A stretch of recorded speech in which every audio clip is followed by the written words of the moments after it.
if you read a long sentence and you can't know or figure out what the subject of the sentence is, you can't know what it means. If you don't know what it means, you can't gain any value or enjoyment.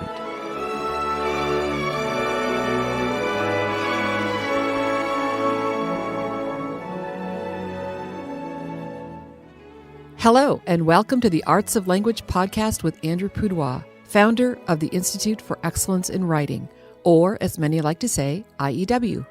My name is Julie Walker, and I'm honored to serve Andrew and IEW as the Chief Marketing Officer. Our goal is to equip teachers and teaching parents with methods and materials which will aid them in training their students to become confident and competent communicators and thinkers.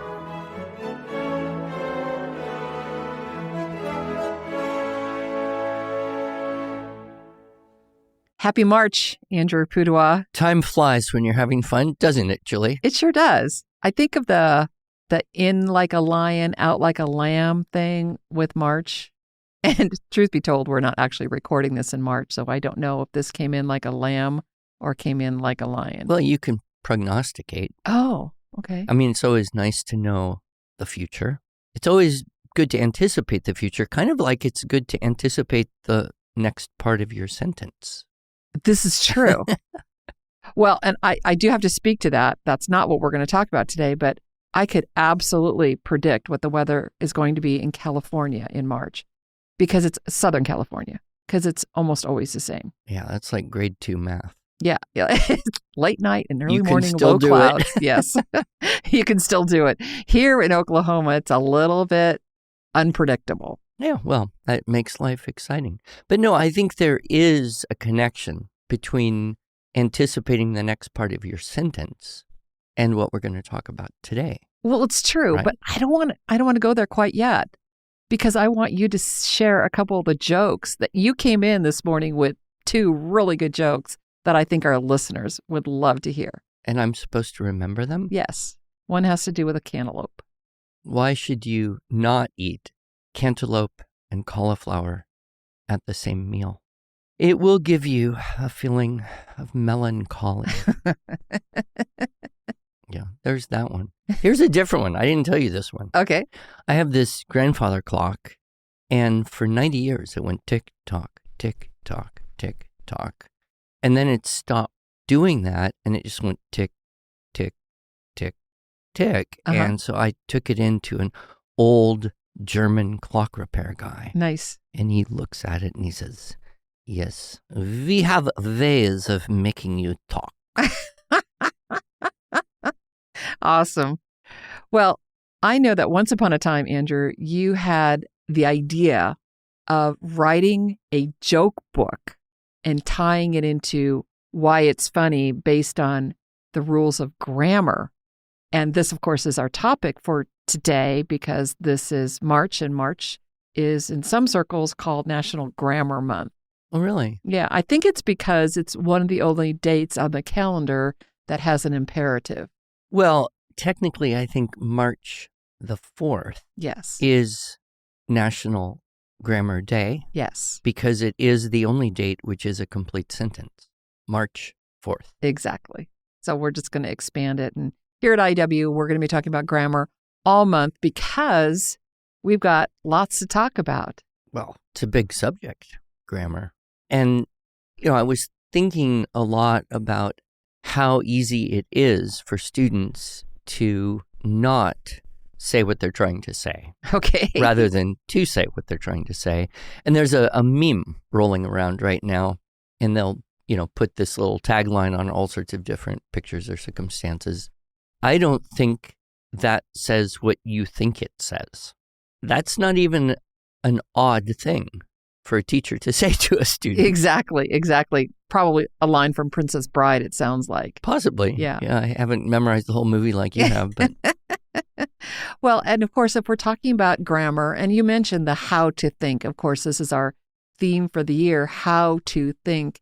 And you alluded to the idea of grammar being an important component of thinking and learning to think.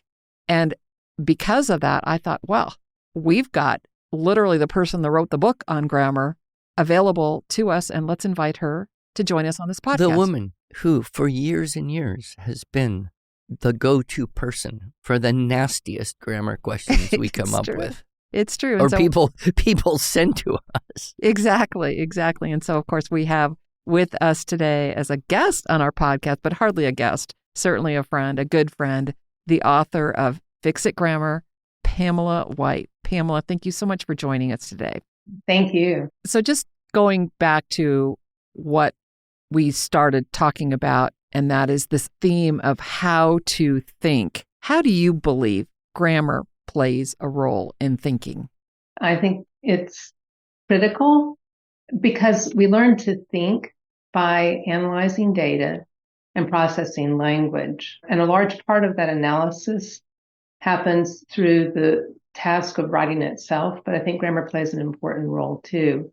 It's probably not intuitive, but learning grammar develops those synaptic connections in our brain that actually help our minds grasp the meaning of what we read, as well as make it clear what we mean in our writing. You were talking about that earlier. Are we making it clear to our audience what we're saying? And I think grammar is a very important part in doing that. And especially punctuation guides our understanding of written sentences. We think back to antiquity, ancient times, and among the classical education people, there's this idiom, the Greek miracle, right? And what was that? And what we see is that the Greeks took from the Phoenicians the idea of phonics. We get the word phonics from Phoenician because they came up with this idea of symbols to represent sounds. And that was kind of the first time that had ever happened. Before that, there were mostly things like the Egyptians used ideographs that were ideas, but this idea, this concept of using symbols to represent sounds that build into language. And then the Greeks essentially, I guess, discovered parts of speech and came up with rules that you would use to record ideas in such a way that those ideas could be transferred over time and space. And that was really part of the explosion of philosophy and technology and political ideation building, generation after generation after generation, that Greek miracle of language. And then, of course, the Romans conquered the Greeks, but rather than replacing what the Greeks did so well, is they adopted that and perfected it in a way.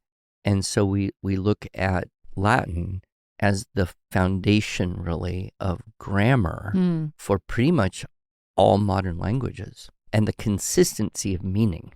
Because if you don't have rules and you just throw words in a mental soup bowl and pull them out at random, you could really mix up what you're trying to say. So I wonder, Pamela, how you've obviously contemplated a lot the complexity, the potential complexity of language. And you think about, the older authors, long sentences. First sentence of the Declaration of Independence, 72 words. Mm-hmm. If you don't get the grammar right, you can't understand what that thing is trying to say. Right. Absolutely. So, Pamela, I know that, just restating what Andrew said is, people are saying what I don't think you mean what you really meant to say. Why do you suppose that is? And why do people have an aversion to even learning grammar? This has been building for a long time. What is apparent is that, and there's evidence for this, that schools have been de-emphasizing the teaching of grammar for decades now. And interestingly, it's not because they don't find it important, but because they feel that it's too time consuming to teach. I guess they assume that the benefits don't outweigh the difficulties. Interesting. But as a result, we have generations of parents who've been ill-taught both grammar and writing, and the process of teaching it then seems daunting to them. They don't see any obvious or immediate rewards, and so grammar and writing often get short shrift in teaching. So I think that aversion comes from not having learned it well themselves and therefore not feeling comfortable and confident in teaching it and passing those tools on. Well, and I love that you said this idea of it takes too long to learn grammar. And I remember as a school teacher taking my students through the curriculum, and we used diagramming format to teach grammar. Mm-hmm. And I know that was so time consuming to try and get them to put the lines in the right places and to connect the clauses. Is this an adverbial clause? Is this an adjectival clause? And it was just like painful to watch the students wrestle with this. I enjoyed it because I enjoy puzzles, but Mm-hmm. you're absolutely right. This was very time consuming. And so maybe it's not so much people having an aversion to learning grammar, it's just that they're not being taught. We should mention David Mulroy's excellent little book, The War Against Grammar. Mm-hmm. And he documents pretty well that there was this move to minimize or even eliminate the teaching of grammar in schools going all the way back to the 80s. So what we're pushing 45 years. And the results of that, I think, have been connected with the overall lowering of literacy. You know, if you, as he was saying, if you read a long sentence and you can't know or figure out what the subject of the sentence is, you can't know what it means. If you don't know what it means, you can't gain any value or enjoyment. And so this is very sadly connected with the decline of people being willing to read some of the older great books. It's too overwhelming. Give me something that's dumbed down to my level of education. And it isn't as though people are not intelligent. They are. But we've just neglected the cultivation of, I guess, the word intimacy with language. I like that word. Like when you know how to spell words, you love them, you own them. When you can parse a sentence, actually, when you even know what the word parse means, Exactly. you're happier. But when you can really understand all of the pieces of a sentence, how they fit together, and what it means, and maybe even explain that to someone, you have that sense of ownership, and there's a joy to that. There's a confidence. So I think this is one reason why people like the three of us are so committed Yes. to not giving up this war against grammar. An adjacent part of that problem is that in the school systems for a long time, and this goes back at least to the 60s, there's been an emphasis on tell me what you feel. So you read a work of literature and the teacher asks students to respond about what they feel. But that sidesteps what exactly is the writer saying. And I think our first task has to be, what is the writer communicating? What is the writer saying? And then what do you feel about that? But until we understand the written word, until we can truly parse it out and understand it, we don't really have that right to talk about what we feel because we're not responding to the writer. We're responding just to our own internal ideas. So true. And there's kind of an irony here to actually articulate how you feel about something to any depth at all, rather than just saying, I like it or it makes me sad. To say anything worth saying, you need the tools to construct a more complex idea. Exactly. So you need it on both sides, the taking in what the writer is saying and what they mean, as well as being able to construct a sentence that accurately represents the thought or feeling you have in response to that. Yeah, you mentioned earlier, Andrew, the word parse, and we should probably define that. And I think of what you're saying right now, grammar is important, vocabulary is important. If we don't have the words to speak our thoughts, then we're not actually going to be able to have those thoughts. And you talk about that on other podcasts. And this, of course, just beautifully leads us into the incredible miracle. Maybe that's overstating a little bit, but just how beautiful our Fix-It grammar program is designed and that it is teaching grammar, it includes an element of vocabulary, because that is an important piece of Fix-It. And, our curriculum team and Pamela worked together for, actually, it was a couple of years to get this 4th edition off the ground and launched. And it is just so easy to use. And I think, Pamela, one of the things that it does address is that a length of time to teach grammar is so much reduced, because 15 minutes a day, you can learn grammar. And it sounds like it's almost too good to be true. And we couldn't possibly be helping people learn grammar in a way that's going to affect their writing and ultimately their lives. Critical thinking. Critical thinking. Such a thinking. buzzword. Everybody wants it, but few people can describe or explain. And very few people know how do you actually cultivate that. But I would argue that it begins with this idea of parsing, right? And it's funny because I'm teaching Latin to a bunch of little kids. Which is why you're using the word parsing, because that's what you do. Yeah, well, they don't know this word. And the Latin 1 book, 3rd lesson is parse this word. And so parsing, I think what it means is being able to break it into its parts. I wonder if those are cognate in any way. But you think, okay, first thing you got to know is what part of speech is this? Is it a noun or is it a verb? Then if it's a verb, you have to know what tense it is. In Latin, the person and the number are part of that whole word. And so now you have to know the tense, the person, the number. And then without that, you can't translate it. You can't know what it means. And in English, we use more than just one word to do all that. But you get into nouns, now you have to have the case so that you know what role that word is performing in the sentence. And we don't use that so much in English. We use more word order.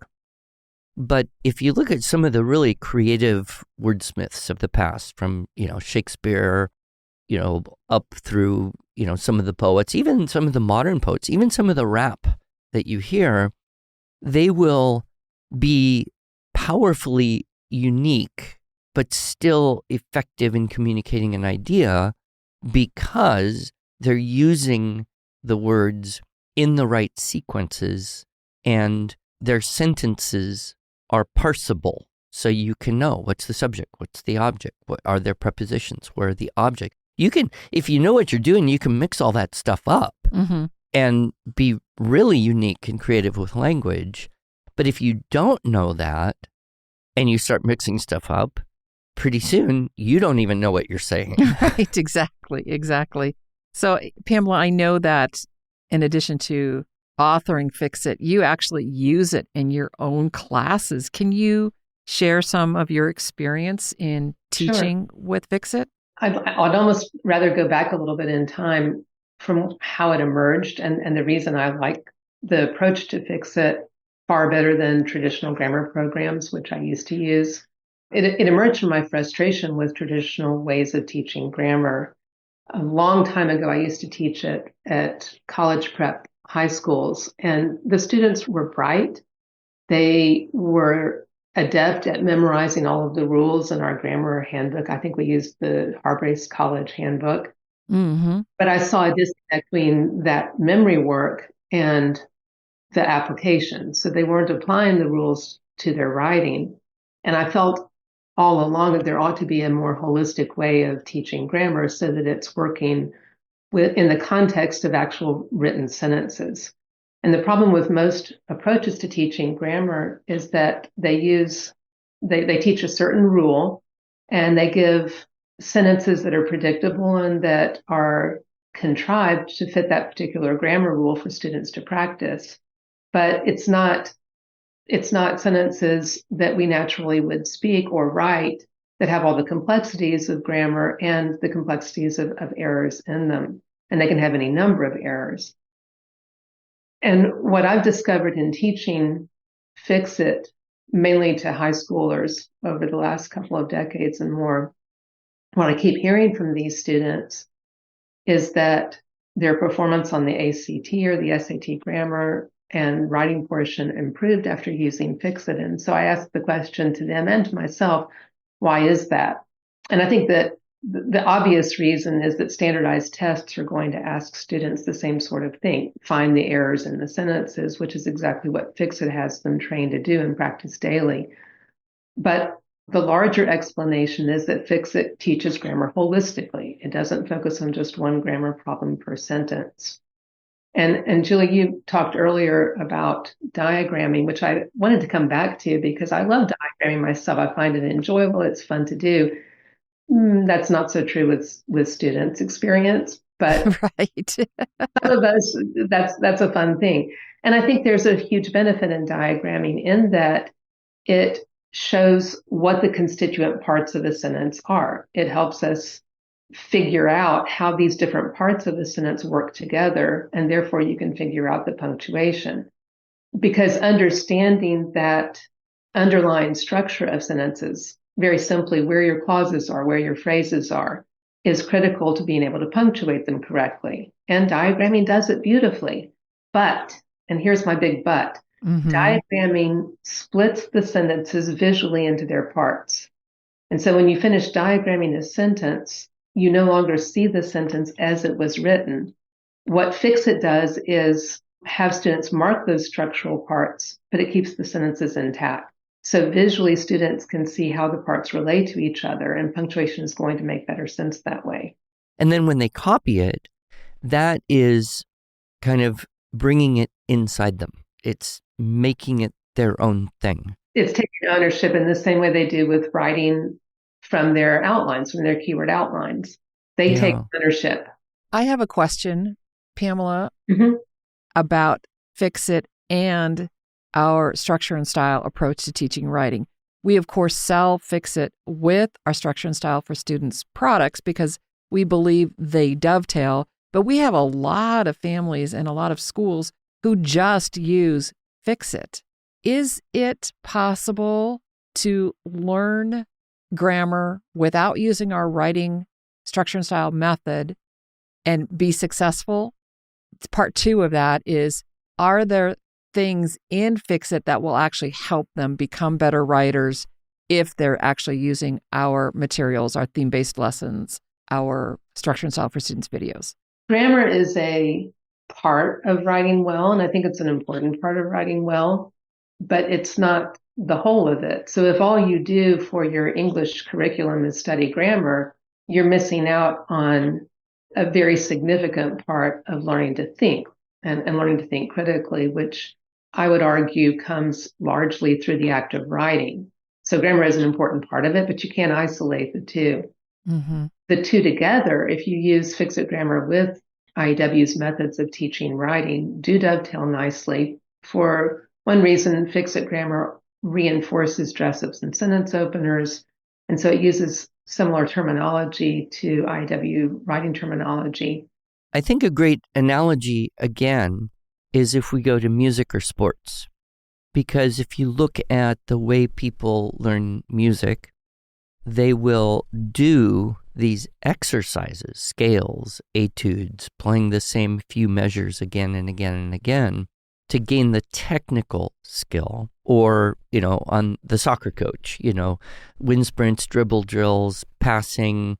And kids don't like that stuff that much. They don't like the exercises. Right. They just want to play the game and have fun. But the people who do the exercises do better when it comes to learning the new, more complex piece of music or being up against a really tough team on the field. And I think part of what parents and teachers need to understand is, these exercises, we try to make it as painless and, for some people, maybe we use the word enjoyable, but painless as possible. But the value of doing that is what's going to empower those kids when they hit kind of the real world of what they want to accomplish or what they need to accomplish with language. And I just think it's always good to reinforce these analogies because a lot of people have experience with music or sports, but they don't necessarily think about English and writing and speaking and grammar in those same categories. Right, exactly. And that discipline is absolutely critical to learning grammar, learning to write well, all of these skills. I want to throw out a question. I'm sure people have asked you this. I know how I might answer it, but I'm curious how you would. A lot of times parents will say, well, we've done X number of years of fill in the blank grammar. Is this enough? How do you know when you've learned enough grammar? From my experience, high schoolers do benefit from continuing to study grammar throughout their high school experience. For one reason, they lose the skills, they forget the skills. In the same way, if you allow them to drop writing dress-ups and sentence openers, those skills atrophy over time. And so I think it is important to keep at least some work using those skills. And the longer students can practice them, the more likely they are to have them in their permanent toolbox. And so they can carry them with them forward. And then they can use the skills as they want to and as they work in their adult writing. I'm not sure that that really answers your question, though. Yeah, no, I think it's a very good point, because you want to reinforce something until it's just natural and automatic. And so you can practice something and pass, right? You can have a passing performance. But to have a lasting effect, it needs to be second nature. Mm-hmm. And so you're never going to be harmed by doing something until it's easy and natural, and you can do it without, having to think real hard, because now those habits of thought are formed and automatic, kind of like math, right? I mean, you could have a math problem and sit there and try to remember what 8 times 4 is to do this more complex math problem that contains that. But if you just automatically go there, Mm-hmm. well, then the whole problem goes better. And again, I think there's a great analogy between math and grammar, because the automaticity of it, the second nature, I know that I know that I know that, is hugely valuable Mm-hmm. in both disciplines. Okay, so Pamela, I have 2 more questions for you, but I fear we're going to have to put the second question in another episode. So the first question is back to your experience using Fix-It Grammar. I know that, of course, you've taught IEW online classes for years. You're no longer doing that, but you do have other students, especially your ESL students. You've told me a few stories about that. Would you mind sharing with our listeners some of what you shared with me about the power of Fix-It Grammar with these English language learners who are adults? Sure. The classes I've taught and the individuals I've worked with have been competent speakers. They have already learned their English. So these are not beginning ESL students, but adults who know how to communicate in English, but want to improve their skills in writing, their skills in communication. And there are 2 students I'm going to use as just an example whom I taught. They were both from India, and they were in the States at the time. One of them was working on a seminary degree, and the other was working on her MBA. And I realized from the beginning that they had serious comprehension issues with the books that they were assigned. They were understanding maybe 1 out of every 3 sentences, and they had weak written communication skills as well. We worked through 2 levels of Fix-It, and after doing so, both of them demonstrated significant improvement in reading comprehension, as well as improvement in their writing and self-editing skills. And what surprised me, I'd expected the latter. I had expected improvement in writing and in self-editing, but I was surprised by their better reading comprehension. And I asked them, why does understanding grammar make such a huge difference in your ability to understand what you read? And they explained it in 2 different ways. First of all, they said that being able to tease apart the underlying structure of sentences helped them see all the parts of the sentence, not isolated words here and there, and it helped them put those parts together comprehensively. And then the second reason is knowing why, for example, commas existed in certain places in sentences helped them understand the meaning. And again, I think that boils down to helping them see how words fit together and interrelate. But knowing that this comma has a purpose made a huge difference in how they were reading the language itself, which surprised me at the time. Now it makes sense to me because I've seen it so frequently. That's amazing. And I tell people, use Fix-It because you can now finally understand comma rules. Well, commas save lives. They do. You've seen the shirt that says, "Let's eat Grandpa," Yeah. with the comma and without the comma. And it's a great example of a huge difference in meaning. Well, my last question for you, Pamela, has to do with the tools that we can use. You know, we can use GPS to direct us somewhere. We can use calculators to figure out math problems. We can use spell check to check our spelling. We can also use Grammarly, tools like Grammarly, to help us with grammar. So why do we need to learn grammar? But I think this is going to lead us into a conversation about AI and how there could be some challenges with that. So like I said, Pamela, we'll just pick up from there when we next chat. How does that sound? That sounds great. You want one more grammar joke? Oh, yes, we need another It's grammar. an old one. Everybody knows this joke, but there's no new jokes. There's just new people. Right, here we go. The past, the present, and the future walked into a bar. It was tense. See you next time. Thank you.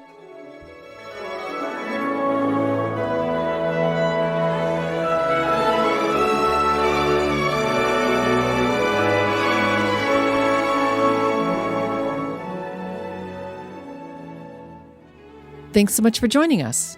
If you enjoyed this episode and want to hear more, please subscribe to our podcast in iTunes, Stitcher, or Spotify, or just visit us each week at iew.com/podcasts.